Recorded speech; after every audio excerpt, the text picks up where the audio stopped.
भाई last class में हम लोगों ने फोटो इलेक्ट्रिक इफेक्ट को पढ़ा था और फोटो इलेक्ट्रिक इफेक्ट में मैंने आपको कुछ काम की बातें बताई थी। दुष्यंत ध्यान देना है ना। सबसे पहली बात, जब कोई एक सर्टेन फ्रीक्वेंसी का फोटोन किसी मेटल सरफेस पे टकराता है तो मेटल से इलेक्ट्रॉन को इजेक्ट करा देता है। मेटल से इलेक्ट्रॉन को इजेक्ट कराने की इस घटना को ही हम लोग फोटो इलेक्ट्रिक इफेक्ट कहते हैं। और वो फ्रीक्वेंसी, जिस मिनिमम फ्रीक्वेंसी की रिक्वायरमेंट होती है किसी इलेक्ट्रॉन को मेटल सरफेस से निकालने के लिए, उस मिनिमम फ्रीक्वेंसी को हम लोग थ्रेशोल्ड फ्रीक्वेंसी कहते हैं। उस थ्रेशोल्ड फ्रीक्वेंसी के करस्पॉन्डिंग एनर्जी को हम लोग थ्रेशोल्ड एनर्जी कहते हैं। उसी को वर्क फंक्शन ऑफ मेटल भी कहते हैं। अगर किसी सरफेस का वर्क फंक्शन ज्यादा होगा, अगर मैंने कहा दो अलग अलग मेटल हैं, मेटल ए और मेटल बी, और मेटल ए का वर्क फंक्शन मेटल बी से ज्यादा है, दोनों पर सेम फ्रीक्वेंसी की लाइट आकर टकरा रही है, बताओ किससे निकलने वाले इलेक्ट्रॉन की काइनेटिक एनर्जी ज्यादा होगी? जिसका वर्क फंक्शन कम होगा। सर जिसका वर्क फंक्शन कम होगा उससे निकलने वाले इलेक्ट्रॉन की एनर्जी ज्यादा होगी। अगर 100 जूल एनर्जी लेकर कोई फोटोन आए और किसी मेटल सरफेस पे टकराए जिसकी थ्रेशोल्ड एनर्जी 25 जूल हो, तो कितने इलेक्ट्रॉन रिमूव हो जाएंगे? एक ही इलेक्ट्रॉन इजेक्ट होगा। कितनी एनर्जी लेकर इजेक्ट होगा? 75 जूल एनर्जी लेकर इजेक्ट हो जाएगा। 25 जूल खर्च हो जाएगी इलेक्ट्रॉन को निकालने में, और बचा हुआ 75 जूल जो है वो किस में जाएगा? काइनेटिक एनर्जी की फॉर्म में। बहुत बढ़िया। तो ये सब चीजें आपको इसका मतलब जानकारी है। तो नेक्स्ट लिए आइंस्टीन फोटो इलेक्ट्रिक इक्वेशन बनवाएंगे अभी, बस एक बार ये भी हो जाए तो फिर सारे ग्राफ एक साथ। Einstein photo electric equation, Einstein photo electric equation, इसी के लिए आइंस्टीन को नोबेल प्राइज मिला था, ठीक है ना? Einstein photo electric equation.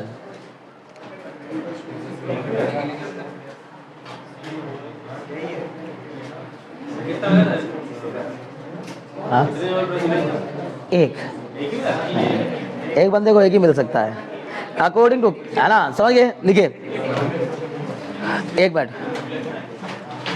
Einstein photo electric equation लिखिए। According to Einstein,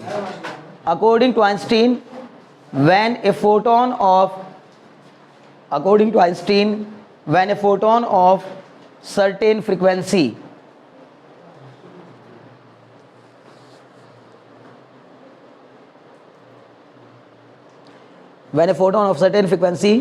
greater than the threshold frequency of the metal, when a photon of certain frequency greater than the threshold frequency of the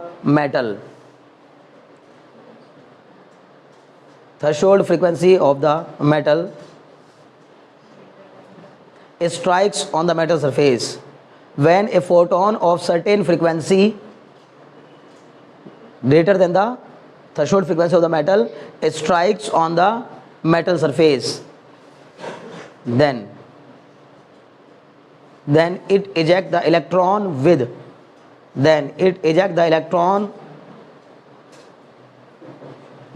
some kinetic energy from the metal surface, strikes on the metal surface, then it ejects the electron with some kinetic energy, देखो पता नहीं मैंने क्या लिखवाया यार। When strikes on the surface, then it ejects the electron with some kinetic energy from the metal surface, ठीक है ना?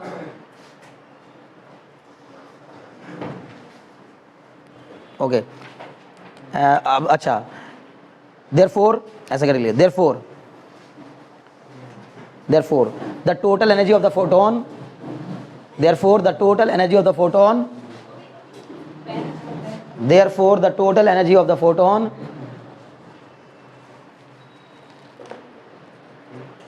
divided into two parts,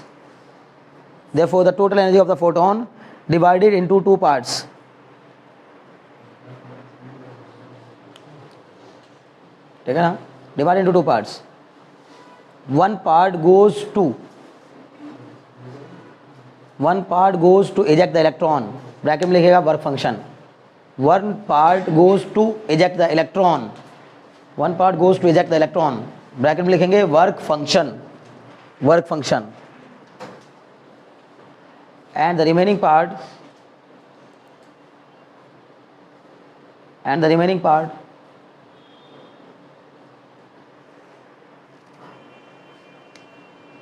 goes to provide the kinetic energy to the electron, goes to provide the kinetic energy to the emitted electron.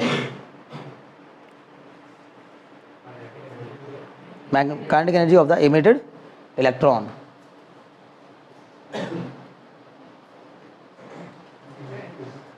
Okay, hence the Einstein photoelectric equation is given by, hence the Einstein photoelectric equation is given by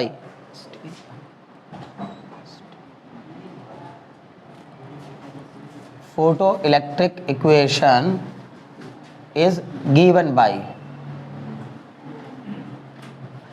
E is equal to, E मतलब क्या, total energy of the photon is equal to E naught plus half m v maximum का square, या फिर E is equal to W plus half m v maximum का square, या फिर E is equal to, E is equal to क्या होता है, h nu, तो h nu is equal to h nu naught plus half m v maximum का square, या फिर h c upon lambda is equal to h c upon lambda naught plus half m v maximum का square.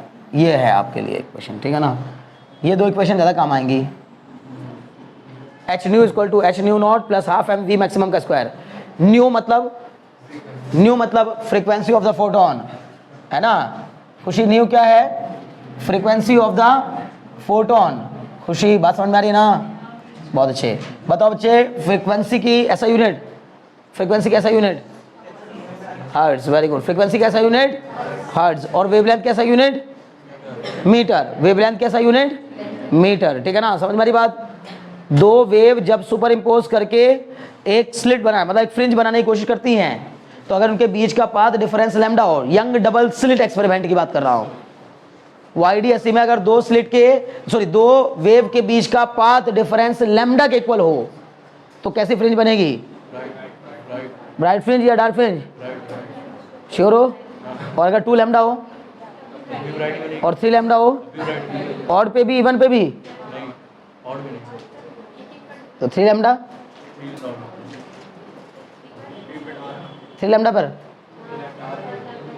कैसी bright बनेगी।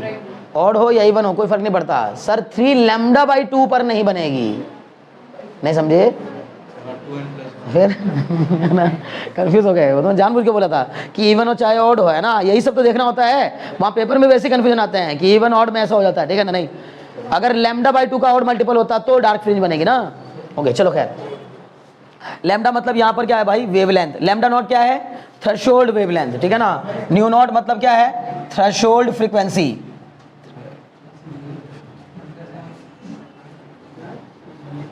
Lambda is equal to wavelength of the light, wavelength of the light, और lambda naught मतलब threshold wavelength, threshold wavelength. मुझे पूरी उम्मीद है कि बात समझ में आ रही होगी। बताओ, अगर मैं आपसे यही सवाल कर बैठूं, ठीक है, अब यहां पर सबसे पहले मैंने आपसे अगर मान लीजिए सवाल कर लिया, न्यू वर्सेस काइनेटिक एनर्जी का ग्राफ बताओ। न्यू वर्सेस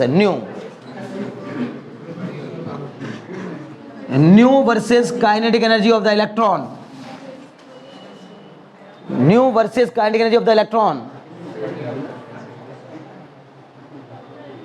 बोलो ना।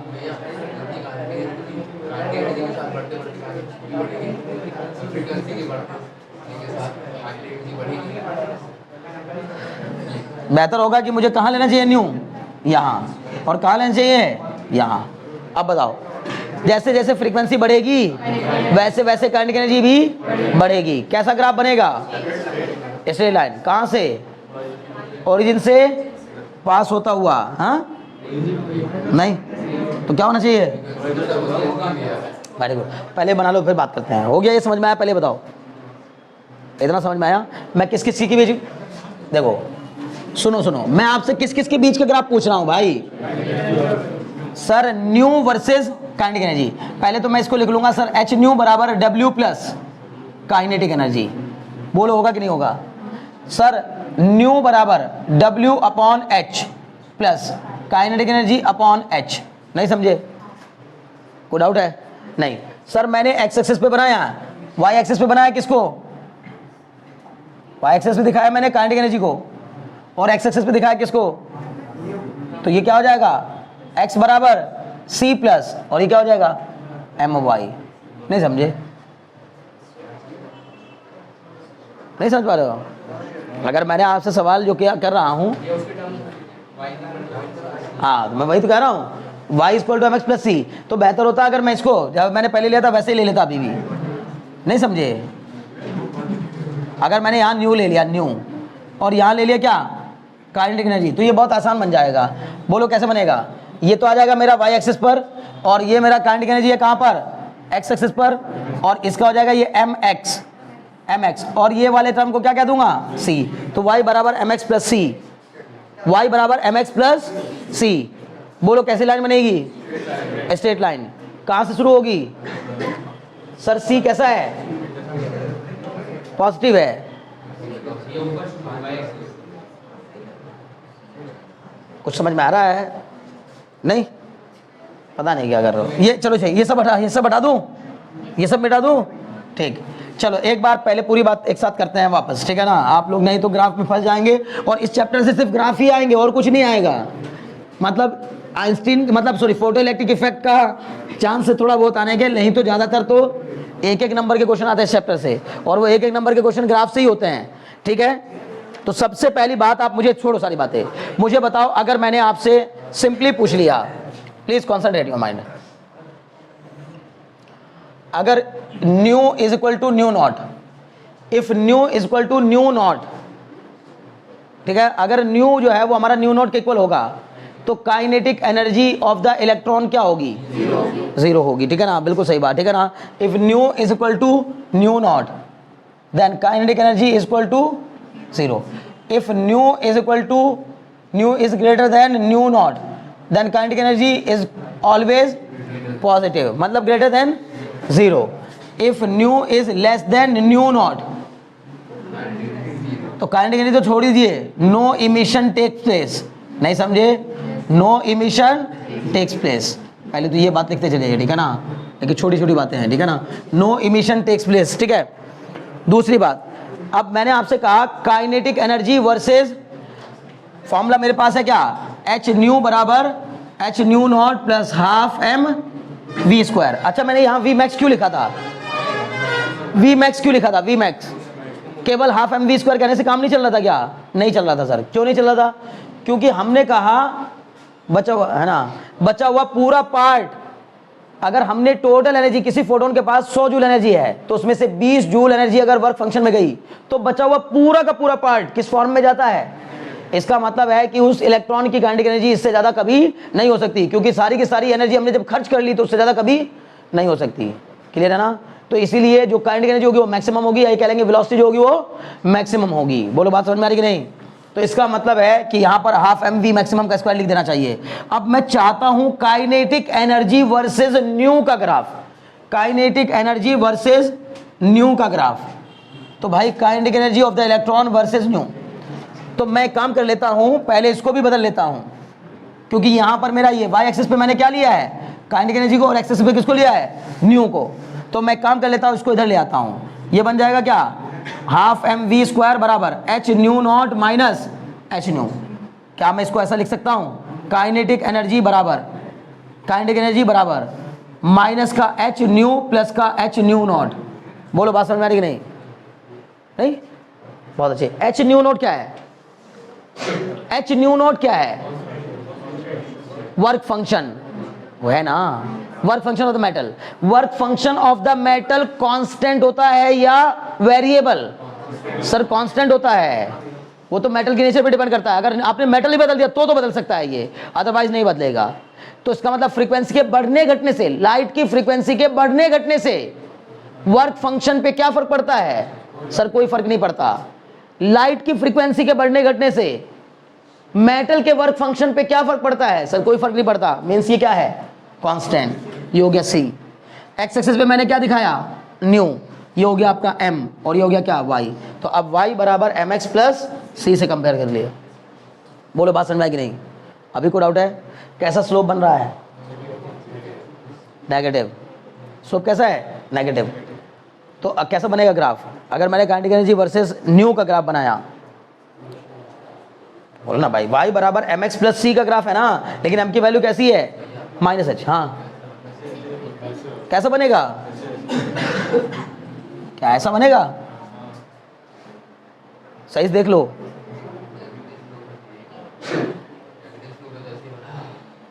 आप खुद ही देखो नेगेटिव स्लोप है कि नहीं है।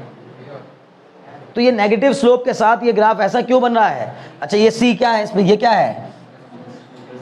हाँ, एच न्यू नॉट।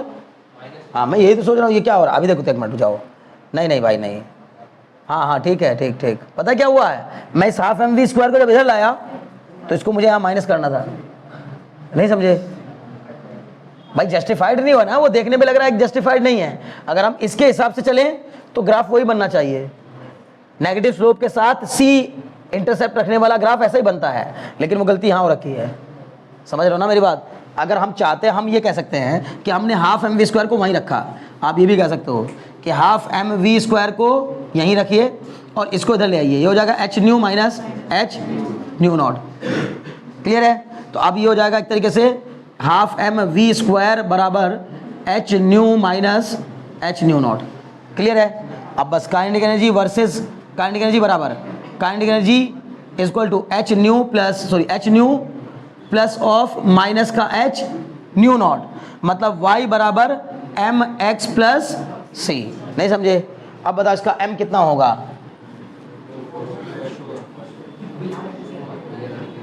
बोलो ना भाई। हम कहेंगे सर ये एक ऐसी लाइन की इक्वेशन है जिसका स्लोप तो पॉजिटिव है, स्लोप तो पॉजिटिव है।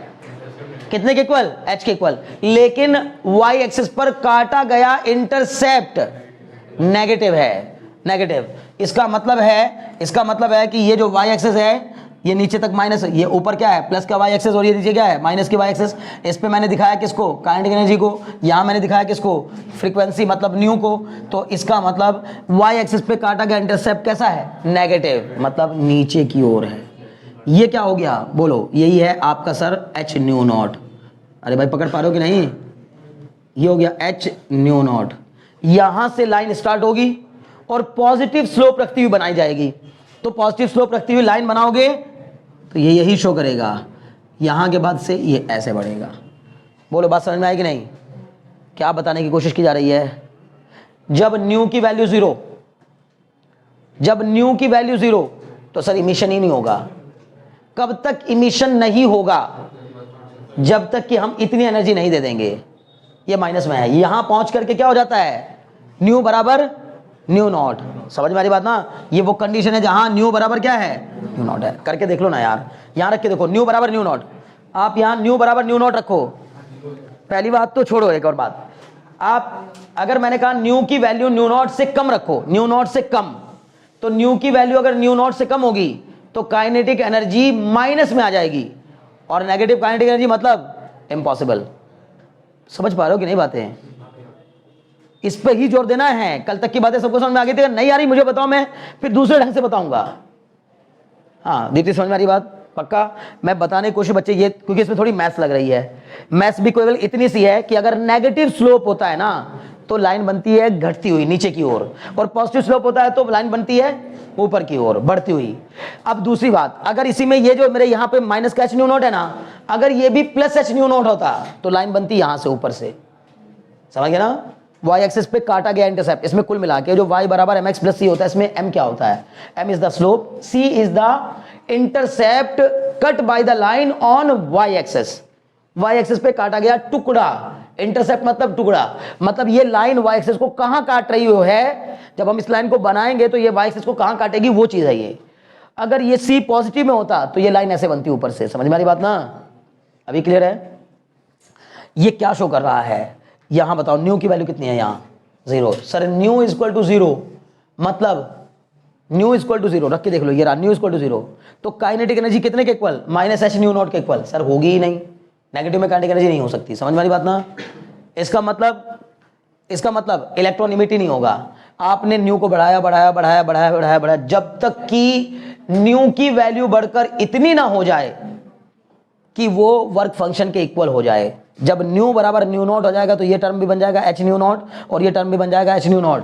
एच न्यू नॉट में से एच न्यू नॉट घटाएंगे कितना हो जाएगा? 0। काइनेटिक एनर्जी क्या रहेगी? 0। यहां से स्टार्ट होती है काइनेटिक एनर्जी की कहानी।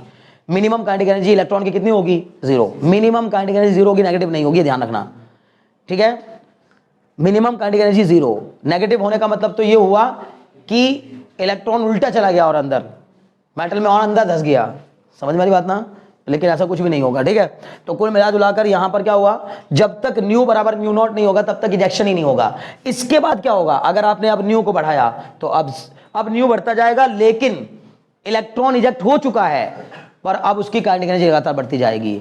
समझ में आ रही बात? ऐसे समझो, फिर समझो। और मान लीजिए कि किसी मेटल का वर्क फंक्शन 25 जूल है, हमने उस पर 10 जूल एनर्जी का फोटोन डाला, क्या होगा? सर इमिशन ही नहीं होगा। फिर मैंने कहा भाई हमने उसे 15 जूल कर दिया, सर इमिशन नहीं होगा। हमने उसको 20 जूल कर दिया, नहीं होगा। हमने इसको 25 जूल कर दिया, सर इमिशन होगा, लेकिन वो इलेक्ट्रॉन इजेक्ट होकर बस वहीं रहेगा जहां था, मेटल के सरफेस पे ही रहेगा। क्लियर?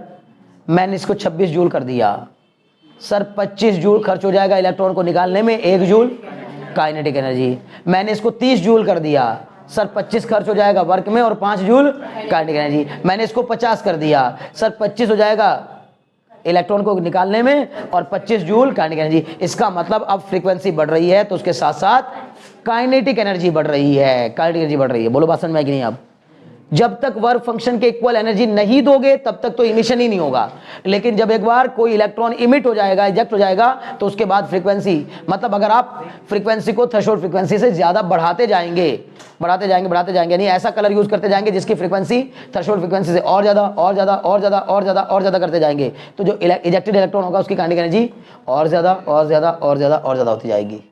बोलो बात समझ में आ रही कि नहीं? बहुत अच्छी। डायग्राम बनाइए, ग्राफ बनाइए, सब कुछ नोट डाउन करिएगा, ठीक है ना?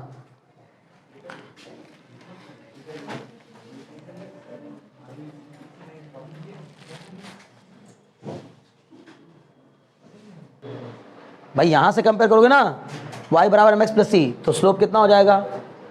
h के इक्वल, प्लैंक्स कांस्टेंट के इक्वल स्लोप होगा। ये मैं बार बार कह रहा हूं। अब आप देखो, अब अचानक से ये मैंने क्यों पूछ लिया और ये किस लिए फायदेमंद है? पता चला कुछ भी नहीं दिया उसने, एमसीक्यू में क्वेश्चन दिया, the slope of the graph या the slope of the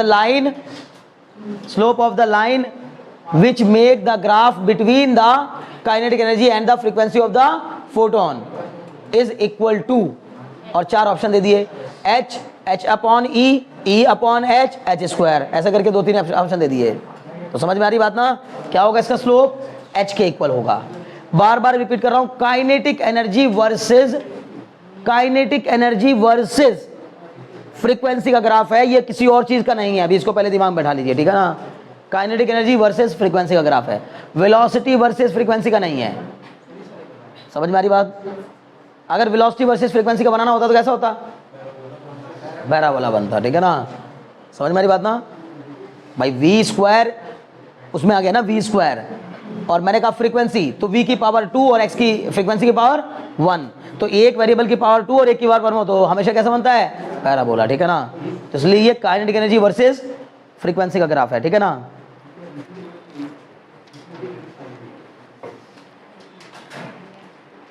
next,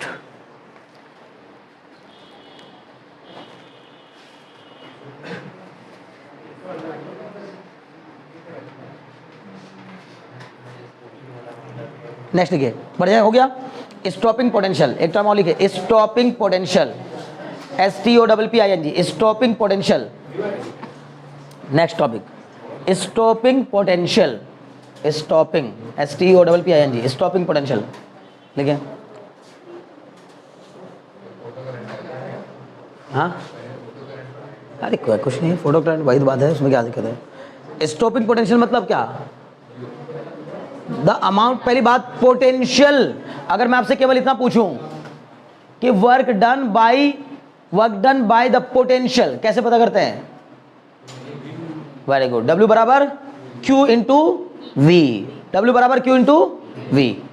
stopping potential मतलब वो पोटेंशियल जो कि इजेक्टेड इलेक्ट्रॉन को रोकने के लिए काफी हो। समझ में आ रही बात ना भाई? बात समझो भाई, बात ध्यान सुनो। जब हमने किसी मेटल सरफेस, ध्यान दो दीप्ति ध्यान दो, जब कोई फोटोन किसी मेटल सरफेस पर आकर टकराया तो उससे इलेक्ट्रॉन इजेक्ट हो गया कुछ एनर्जी लेकर। मैंने अभी माना वो केस है जिसमें कि एनर्जी लेके निकल रहा है। अगर एनर्जी नहीं लेके निकलेगा तो स्टॉपिंग पोटेंशियल जीरो होगा। जब एनर्जी नहीं है तो फिर रोकने के लिए मुझे ताकत क्यों लगानी पड़ेगी भाई? समझ में आ रही बात ना? तो स्टॉपिंग पोटेंशियल की रिक्वायरमेंट तब होती है जब कोई इलेक्ट्रॉन इजेक्ट होकर के मूव करने लगे और मैं उसको रोकना चाहता हूं। आप ऐसे समझिए ना कि मान लीजिए कि मैंने किसी व्यक्ति को 25 जूल एनर्जी तो दी यहां से निकालने में और 75 जूल एनर्जी दी है उसको काइनेटिक एनर्जी प्रोवाइड करने में। अब आप उसको रोकना चाहते हो, वापस वहीं नहीं भेजना चाहते जहां से मैंने निकाला है, बस रोकना चाहते हो, तो आप क्या करोगे? सर 75 जूल एनर्जी उसको वापस प्रोवाइड कर देंगे। नहीं समझे? अगर मैंने इधर से किसी इलेक्ट्रॉन को 25 जूल तो खर्च कर दी इजेक्ट कराने में और 75 जूल दिया उसको काइनेटिक एनर्जी की फॉर्म में, अब तुम चाहते हो कि वो जाए नहीं, रुक जाए, तो भाई उसके पास जाने वाली एनर्जी कितनी है? 75 जूल। तो रोकने के लिए कितनी चाहिए होगी? कम से कम 75 जूल। उससे ज्यादा दे दोगे तो वापस चला जाएगा भाई, रुकेगा नहीं, मूव कर जाएगा। आप नहीं समझे भाई? सिंपल फंडा है ना। आप किसी व्यक्ति को, कोई व्यक्ति इधर की तरफ जा रहा हो 20 जूल एनर्जी से, आप उसको 40 जूल से खींच लो तो वो यहां थोड़ी रुकेगा, पीछे जाएगा। आप समझ गए ना? आपने तो उसके ऊपर और ज्यादा वर्क कर दिया, जितने उसके पास एनर्जी थी उससे ज्यादा एनर्जी दे दी उसको। क्लियर है इतनी बात? बहुत अच्छे। तो इसका मतलब स्टॉपिंग पोटेंशियल मतलब the minimum potential required by which the ejected electron can be stopped. समझ में आ रही बात ना? लिखिए, the minimum potential required, the minimum potential required, the minimum potential required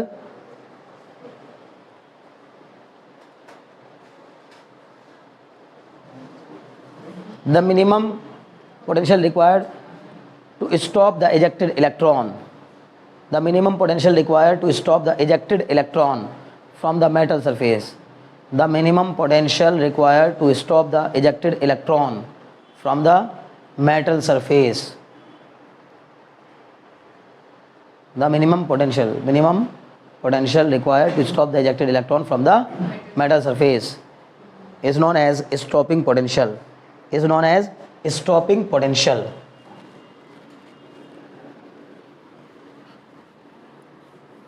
It is denoted by V naught, capital V naught.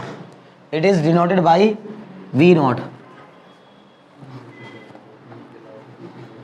ठीक है ना? Capital V naught.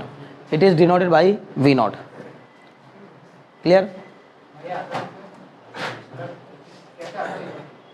हाँ, आप कैसा आता सुनो, देखो सब मां सुनो भाई, मान यहां समझो, मान लीजिए कि ये कोई मेटल है, यहां से इस पे हमने क्या करा? लाइट डाल रहे हैं हम। ये क्या हो रही है? इस पे फोटोन्स आ करके टकरा रहे हैं इसके मेटल के ऊपर, ठीक है? यहां से इलेक्ट्रॉन इजेक्ट हो रहे हैं। अब जो इलेक्ट्रॉन इजेक्ट हो रहे हैं, अगर उनको आपने केवल ऐसे एनवायरनमेंट में इजेक्ट करा रहे हो तो उनको कौन रोकेगा? और उनको क्यों कराएंगे हम इजेक्ट? हम इजेक्ट ही क्यों कराएंगे? क्या मिलेगा हमें उससे? हालांकि फोटो इलेक्ट्रिक इजेक्शन की जो घटना है वो हर समय होती रहती है। मतलब अभी भी ये जो लाइट है ये मेटल सरफेस पे टकरा के यहाँ से इलेक्ट्रॉन को क्या करा रही है?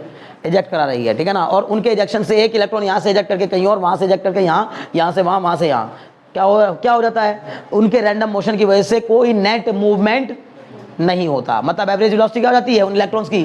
जीरो हो जाती है। एवरेज वेलोसिटी जीरो होने की वजह से इस एनवायरनमेंट में करंट फ्लो नहीं करती है। क्लियर? लेकिन अगर आपने इससे इजेक्ट होने वाले इलेक्ट्रॉन्स को, मान लीजिए कि यहां से इलेक्ट्रॉन क्या हो रहे हैं? ये जो मैंने दिखाई ये इलेक्ट्रॉन्स हैं, ये इलेक्ट्रॉन है जो इजेक्ट हो रहे हैं इस मेटल के अंदर से। ये इन इलेक्ट्रॉन को आपने क्या कर दिया? एक पाथ प्रोवाइड कर दिया। समझ लो ना? ये पाथ प्रोवाइड कर दिया। कैसे ये पाथ प्रोवाइड करेंगे? वायर के थ्रू सर्किट कंप्लीट कर देंगे। बल्ब जलाना है आपको तो आप इन इजेक्टेड इलेक्ट्रॉन का काम सारा लीजिए ना। सोलर पैनल वगैरह में हम लोग क्या करते हैं? यही तो मैकेनिज्म लगाते हैं। तो वहां से निकलने वाले इलेक्ट्रॉन को हमने पाथ प्रोवाइड कर दिया, रास्ता दे दिया एक, ताकि वो जाए उसी रास्ते जाकर वायर के थ्रू जाकर के स्टोर हो जाए। बैटरी के अंदर, बात समझ में आ रही ना। तो यहां से जो चार्ज निकल रहा है हम इसको क्या कर रहे हैं, हमने एक पाथ प्रोवाइड कर दिया है, उस पाथ के थ्रू ये जा रहा है उधर। अगर मैं चाहता हूं कि इसका ये जो इजेक्शन की घटना है या ये फोटो इलेक्ट्रॉन है रुक जाएं, इनको मैं रोकना चाहता हूं, तो मैं इनके अगेंस्ट में पोटेंशियल अप्लाई कर दूंगा। बात को समझ में आई? मतलब जैसे इधर से इलेक्ट्रॉन का मूवमेंट है उधर की ओर, तो मैं इसके अगेंस्ट में इधर की ओर पोटेंशियल लगा दूंगा। किस तरह का पोटेंशियल लगा दूंगा, बैटरी का नेगेटिव टर्मिनल इसके साइड लगा दूंगा, जिधर से इलेक्ट्रॉन आ रहा है उसी साइड क्या लगा दूंगा, बैटरी का नेगेटिव टर्मिनल। वो बैटरी का नेगेटिव टर्मिनल इलेक्ट्रॉन को क्या करेगा, रिपेल करेगा, रोक देगा, बोलेगा रुक जाओ। समझ मेरी बात ना।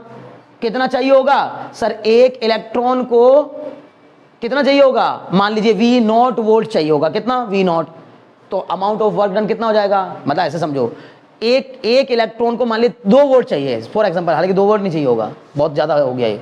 एक इलेक्ट्रॉन को मान लीजिए 2 वोल्ट चाहिए होगा, तो इसका मतलब वर्क कितना करा होगा उसने, उस 2 वोल्ट ने Q चार्ज को रोकने के लिए। जब V वोल्ट अप्लाई करने पर Q चार्ज, जब हम किसी Q चार्ज पर V वोल्ट अप्लाई करते हैं तो वो Q चार्ज कितनी एनर्जी लेकर मूव करता है, Q इंटू V। समझ गए ना।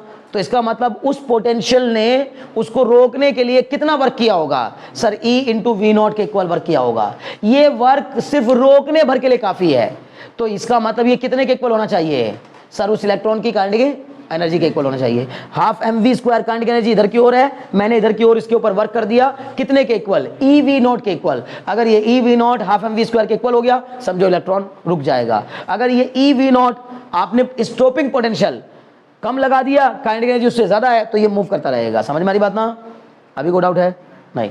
तो बस अब मैंने क्या बताया, it is noted bye V0, ठीक है। अब देखिए, the work done by the stopping potential, the work done by the stopping potential to stop the ejected electron should equal to kinetic energy of the ejected electron, should equal to the kinetic energy of the ejected electron. Work done by the stopping potential to eject the electron, sorry, work done by the stopping potential should be equal to kinetic energy of the ejected electron, kinetic energy of the ejected electron। बच्चों kinetic energy भाई मेरे पैरों कितनी है, half mv²। इसका मतलब eV0 कितने के इक्वल होना चाहिए, हाफ mv² के इक्वल होना चाहिए। तो V0 कितने के इक्वल होना चाहिए, 1/2 m अपॉन eV² के इक्वल होना चाहिए। मैंने कहा द स्टॉपिंग पोटेंशियल, नहीं, work done by the stopping potential should be equal to the kinetic energy of the ejected electron, should be equal to the kinetic energy of the ejected electron। Eject होने वाले electron की kinetic energy और stopping potential के द्वारा किया गया काम आपस में इक्वल होना चाहिए। इसका मतलब V0 का फॉर्मूला ये बन के आ गया है, स्टॉपिंग पोटेंशियल का फॉर्मूला हाफ m/eV²। अब मैं आपसे फिर पूछूंगा, आप ध्यान से देखकर मुझे बताएंगे कि अगर मैंने आपसे पूछा स्टॉपिंग पोटेंशियल वर्सेस फ्रीक्वेंसी का ग्राफ बताइए, स्टॉपिंग पोटेंशियल वर्सेस फ्रीक्वेंसी का ग्राफ, तो सर फॉर्मूला मेरे पास क्या था, अभी तो हमने लिखा था काइनेटिक एनर्जी इक्वल टू क्या था, h nu minus h nu0, याद है। तो काइनेटिक एनर्जी इक्वल टू क्या हो जाएगा, eV0 equal to h nu minus h nu0। Sir V0 equal to h upon e nu minus h upon e nu0। कोई doubt हो तो बताओ। इसका मतलब सर y एक्सिस पे आपने किसको लिया है, V0 को, और x एक्सिस पे आपने किसको लिया है, न्यू को, तो ये हो जाएगा y बराबर mx प्लस c।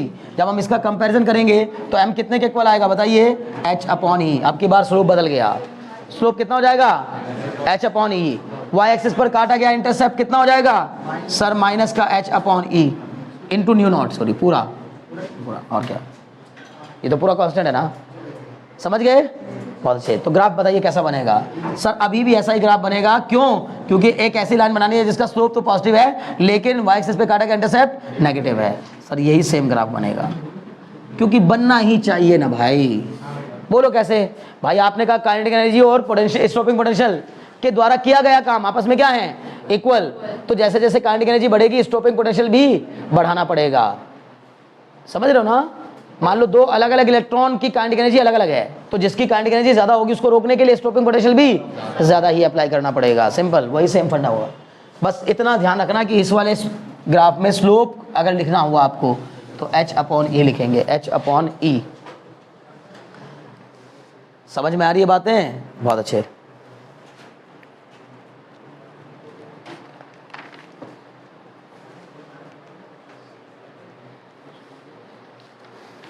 हाँ, क्या चीज़? क्या? हाँ, तो ये वाला ग्राफ, इसमें क्या दिक्कत आ रही है? y बराबर mx प्लस सी से कंपेयर किया तो c की वैल्यू कितनी आ गई? नेगेटिव कितनी? -h new not upon e के इक्वल। और स्लोप कैसा आया? पॉजिटिव। कितना? H/E। तो ऐसी लाइन जिसका स्लोप पॉजिटिव हो और y एक्सिस पे काटेगा इंटरसेप्ट नेगेटिव हो, बिल्कुल पहले वाले के जैसा ही तो केस हो गया। नहीं समझे? अरे y एक्सिस पे काटा गया इंटरसेप्ट, यहाँ पे कट कर रही है y एक्सिस को और पॉजिटिव स्लोप रखती है, तो ऐसी तो लाइन बनेगी यहाँ से। हाँ, नेगेटिव एक्सिस पे काटा, देखा तो माइनस में है ना। c की वैल्यू नेगेटिव है बच्चे, ठीक है। अभी बताओ समझ में आ रहा है कि नहीं?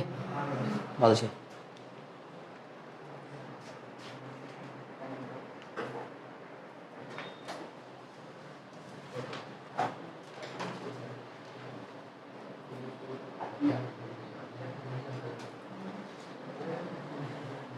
बड़े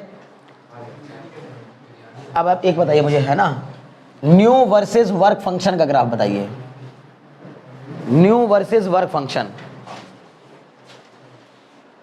न्यू मतलब frequency of the photon, frequency versus work function का ग्राफ। वर्क फंक्शन मतलब मैटर का, मतलब अलग अलग मेटल के लिए लोगे आप ना। मतलब ये दिखाने की कोशिश करिए कि अगर किसी, मतलब हम मेटल को बदलते जाए और वर्क फंक्शन बढ़ता जाए या घटता जाए तो फ्रीक्वेंसी, मतलब फ्रीक्वेंसी बढ़ रही है और वर्क फंक्शन भी बढ़ रहा है। कैसा ग्राफ बनेगा?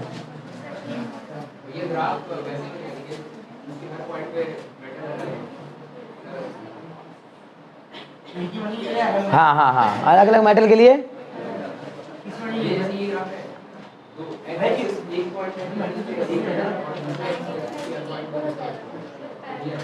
इसके पहले बढ़ेगा ना। नहीं समझे? लेकिन वो तब होगा तब भी जब हम फ्रीक्वेंसी क्या रखें। दो अलग अलग फंक्शन है, मान लीजिए दो अलग अलग मेटल हैं, उनके वर्क फंक्शन डिफरेंट डिफरेंट हैं। अब मैंने, लेकिन अगर मैं इसमें कहूँ कि सेम फ्रीक्वेंसी का ग्राफ, सेम फ्रीक्वेंसी की लाइट डाली हमने उसके ऊपर, तब उसके बारे में बात करेंगे ना। नहीं समझे? ये तो ग्राफ ही नहीं बनना है, ये ग्राफ बना ही नहीं पाएंगे हम। क्यों बताओ? इंडिपेंडेंट है ना भाई उससे। फ्रीक्वेंसी मतलब लाइट की फ्रीक्वेंसी से वर्क फंक्शन इंडिपेंडेंट है, डिपेंडेंट है? वर्क फंक्शन लाइट की फ्रीक्वेंसी से सर इंडिपेंडेंट है। कल इस पर चर्चा हुई थी ना कि भाई जो मेटल का वर्क फंक्शन होता है वो इस बात पे डिपेंड नहीं करता कि लाइट कितनी फ्रीक्वेंसी की है, वो तो फिक्स है। अब सब वर्क फंक्शन किसी भी एक चीज का फिक्स है तो फ्रीक्वेंसी के बढ़ने घटने से उस पर क्या फर्क पड़ेगा? हाँ, पहले बन जाएगा। अगर मैंने फ्रीक्वेंसी वर्सेस वर्क फंक्शन का ग्राफ बनाया अभी किसी एक पर्टिकुलर मेटल के लिए, तो हम कहेंगे फ्रीक्वेंसी आप कितनी बढ़ाइए, वर्क फंक्शन उतना ही रहेगा, इंडिपेंडेंट है। समझ में आ रही बात ना? नहीं समझे? सुनो मैं बताता हूँ, ध्यान दो। ये हो गया, ये मिटा दूं, ये हो गया ना, ठीक। सुनो, किसी भी चीज को ना आप जब ध्यान से समझने की कोशिश करेंगे, मुझे पता है थकना नहीं है, बस थकना नहीं है। जो आप जब धीरे धीरे थकने लगे हैं ना, यही तो बस लास्ट मोमेंट चल रहा है, इसमें थक गए तो काम गड़बड़ हो जाएगा। फ्रीक्वेंसी वर्सेस वर्क फंक्शन का ग्राफ। तो किसी मेटल का वर्क फंक्शन सर लाइट की फ्रीक्वेंसी से इंडिपेंडेंट होता है। समझ गए ना? लाइट की फ्रीक्वेंसी से इंडिपेंडेंट होता है, ठीक है। तो अगर मैंने आपसे कहा कि इसका ग्राफ बनाओ, तो सर आप फ्रीक्वेंसी को कितना बढ़ाते जाइए लेकिन वर्क फंक्शन पे कोई इंपैक्ट नहीं पड़ेगा। मेटल का वर्क फंक्शन जितना है उतना ही रहेगा। क्लियर? मतलब ये बात वही तो हुई ना कि 100 जूल एनर्जी के बजाय आप फोटोन की एनर्जी को बढ़ा करके, मतलब फोटोन की फ्रीक्वेंसी बढ़ा दीजिए और एनर्जी कर दीजिए 1000 जूल। 1000 जूल, लेकिन इलेक्ट्रॉन को इजेक्ट करने के लिए अभी भी कितनी चाहिए होगी? सिर्फ 25 जूल। मतलब वर्क फंक्शन तो अभी भी उतना ही रहेगा, यानी फ्रीक्वेंसी आप चाहे कितनी बढ़ा दीजिए लेकिन सर वर्क फंक्शन उतना ही रहेगा। फिर बदलेगा क्या? अगर कोई सवाल करे यार तो बोलेंगे sir kinetic energy of the ejected electron. अब बात समझ में आ गई? बहुत बढ़िया। चलो जी नेक्स्ट की तरफ बढ़ते हैं, ठीक है ना। यही बना लो, वर्क फंक्शन वर्सेस फ्रीक्वेंसी का ग्राफ, ठीक है ना। मुझे पूरी उम्मीद है कि बात समझ में आ रही होगी कायदे से, ठीक है। आगे बढ़ जाए।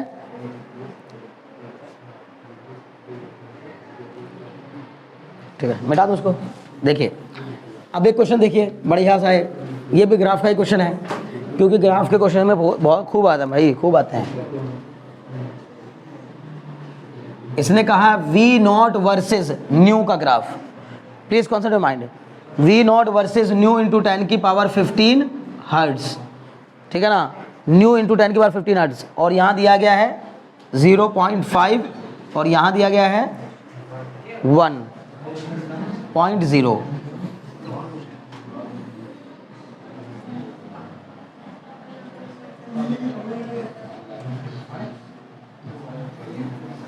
बताइए, पहली बात तो ये बताइए कि ये दोनों ग्राफ का पैरेलल होना जरूरी है क्या? क्यों?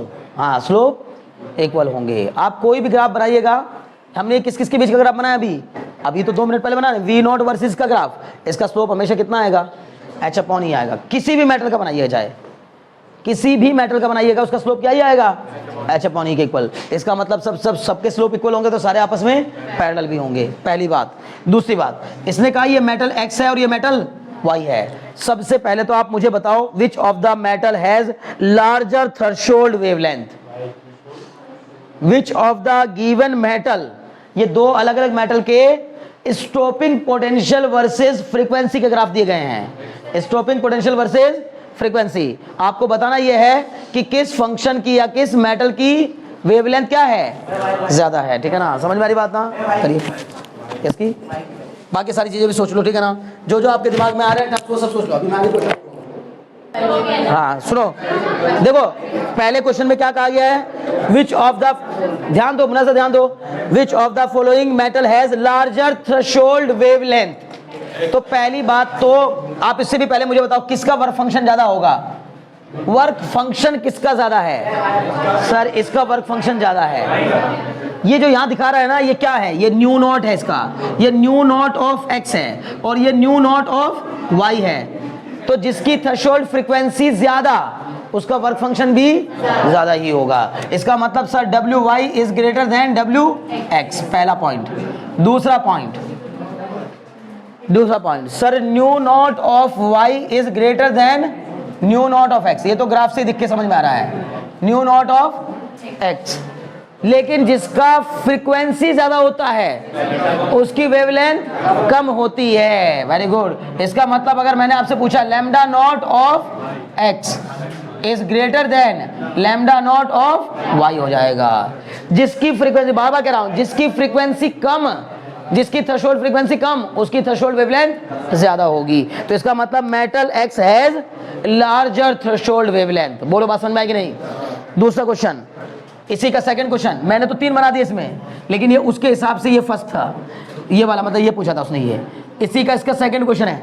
इसने कहा है कि explain giving reason which metal gives out the electron having larger kinetic energy for the same wavelength of the incident radiation. अगर दोनों मेटल पर सेम वेवलेंथ का रेडिएशन डाला जाए, अगर दोनों मेटल पर सेम वेवलेंथ का रेडिएशन डाला जाए तो बताइए किससे निकलने वाले इलेक्ट्रॉन की काइनेटिक एनर्जी ज्यादा होगी? सर जिसका वर्क फंक्शन कम होगा उसकी काइनेटिक एनर्जी ज्यादा हो जाएगी, ठीक है ना। इसका मतलब sir kinetic energy of the electron of x is greater then kinetic energy of the electron of y। बोलो समझ में आ रहा है कि नहीं? बहुत बढ़िया। उसने बार बार, मैं बार बार कह रहा हूं, उसने कहा गिव रीजन। रीजन क्या दोगे? बोलेंगे सर चूंकि इसका वर्क फंक्शन कम है, जिसका वर्क फंक्शन कम होता है उस पर भी हमने उतनी एनर्जी का फोटोन डाला, और जिसका वर्क फंक्शन ज्यादा है उस पर भी उतनी एनर्जी का फोटोन डाला। इसका मतलब है कि वर्क फंक्शन कम वाले को काइनेटिक एनर्जी ज्यादा मिलेगी। क्लियर है? बहुत अच्छे। थर्ड पार्ट देखिए, if the distance, please concentrate, काम का क्वेश्चन है। If the distance between the light source, if the distance between the light source and the metal x is halved, अगर इस x वाले मेटल से लाइट सोर्स मतलब जिस सोर्स से फोटोन आ रहे हैं और मेटल पे टकरा रहे हैं, उस लाइट सोर्स की एक्स वाले मेटल से दूरी को आधा कर दिया है, हाफ कर दिया, ठीक है ना, half. How will the kinetic energy of the electron emitted change, बताइए कि जो इमिटेड इलेक्ट्रॉन होंगे उनकी काइनेटिक एनर्जी पर क्या फर्क पड़ेगा। बड़ा बेहतरीन सा क्वेश्चन है। उसने कहा कि मेटल से सोर्स ऑफ लाइट को करीब ले आए तो फिर उस मेटल से निकलने वाले इलेक्ट्रॉन की काइनेटिक एनर्जी पे क्या इंपैक्ट पड़ेगा। There will be no any change. समझ में आ रही बात ना, because kinetic energy is depend upon only and only the frequency of the light. Distance विस्टेंस से कोई लेना देना नहीं है। अगर उतनी फ्रीक्वेंसी का फोटोन वहां आके टकरा रहा है तो उसकी एनर्जी उतनी ही है, क्योंकि जब तक मेटल से टक्कर नहीं होगी तब तक एनर्जी का वो पैकेट उतनी एनर्जी का रहेगा जितनी एनर्जी लेके चला था। चाहे आप 10 किलोमीटर दूर से भेजिए, अगर वो फोटोन किसी से नहीं टकराया, बर्स्ट नहीं हुआ बीच में कहीं और मेटल से जाके सीधे टकराया, तो उसकी एनर्जी कहाँ गई, कहीं भी नहीं गई। समझ में आ रही बात ना। तो इसका मतलब डिस्टेंस चाहे हाफ कर दो चाहे डबल कर दो, kinetic energy of the ejected electron पर कोई इंपैक्ट नहीं पड़ेगा। बहुत इंपॉर्टेंट क्वेश्चन डिस्कस कर रहा हूं, पेपर में आ चुके हैं क्वेश्चन कई बार, ठीक है ना। तो इसका मतलब थर्ड पार्ट में से पूछा था, डिस्टेंस हाफ कर देने से एक्स की करो चाहे वाई की करो कोई फर्क नहीं पड़ता। बोलो बात समझ में आ रही कि नहीं आ रही है। Which of the following metal has more slope, है ना, which of the following graph has more slope. Sir दोनों में से कोई भी नहीं, दोनों पैरेलल लाइन है, दोनों का स्लोप क्या है, इक्वल है। समझ में आ रही बात ना, क्लियर है, बहुत अच्छे। बताइए मैंने अगर पूछ लिया आपसे which of the following metal has more stopping potential, किसका स्टॉपिंग पोटेंशियल ज्यादा होगा, जिसका वर्क फंक्शन कम होगा। जिसका वर्क फंक्शन कम होगा उसकी काइनेटिक एनर्जी ज्यादा होगी, और जिसकी काइनेटिक एनर्जी ज्यादा होगी उसके इलेक्ट्रॉन को रोकना मुश्किल होगा। इसका मतलब सर उसी का वर्क फंक्शन ज्यादा, उसी स्टॉपिंग पोटेंशियल ज्यादा होगा। तो बताओ V not of x is greater then V not of y होगा। एक ही ग्राफ से देखो हमने कितनी सारी चीजें जान ली हैं, सीख ली है। मुझे पूरी उम्मीद है कि आपको बात समझ में आई होगी, ठीक है ना। बस हो गया, अरे रुक जाओ दीदी, छोड़ दे क्या, छोड़ दे दीदी, छोड़ा नहीं ना यार, छोड़ देती तो मैं कर देती। चलो एक क्वेश्चन लिखो, हो गया ये बना लिया सब। बहुत छोटा सा एक क्वेश्चन है, calculate the work function of a metal, calculate the work function of a metal in electron volt, calculate the work function of a metal in electron volt. अगर आप थोड़ा सा मेहनत से पढ़ लेना तो एक दिन में ये सब चीजें कंप्लीट होने वाले चैप्टर है, ये बहुत जल्दी हम लोग इसको कंप्लीट करके बैठ जाएं। और मेरा ये मानना है कि बाय एनी हाउ हमें दिसंबर में इसको कंप्लीट कर लेना चाहिए सब कुछ A to Z।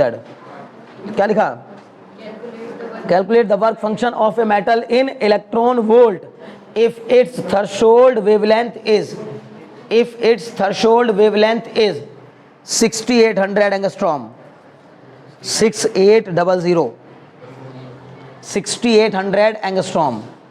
हमें क्या करना है, वर्क फंक्शन पता करना है। एक मेटल का वर्क फंक्शन बताइए जिसकी थ्रेशोल्ड वेवलेंथ कितनी हो, 6800 एंगस्ट्रॉम हो, ठीक है ना। करिए,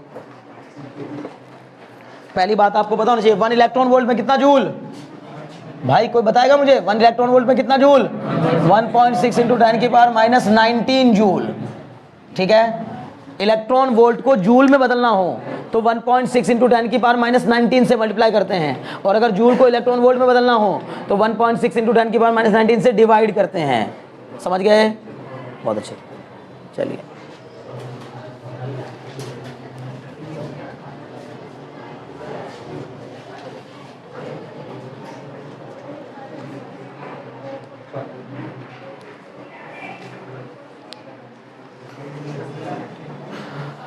कर लो, अरे सीधा सीधा है।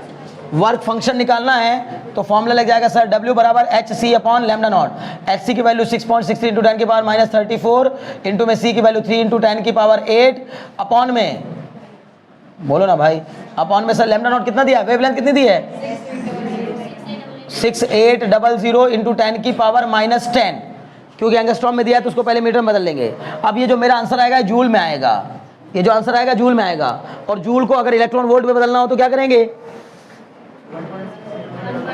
कर दोगे, इसका भी कर लोगे ना, बहुत अच्छे। आंसर लिख दे रहा हूं 1.825 इलेक्ट्रॉन वोल्ट, मिला लीजिएगा, ठीक है ना, आंसर मिला लीजिएगा, यही आंसर है, ओके।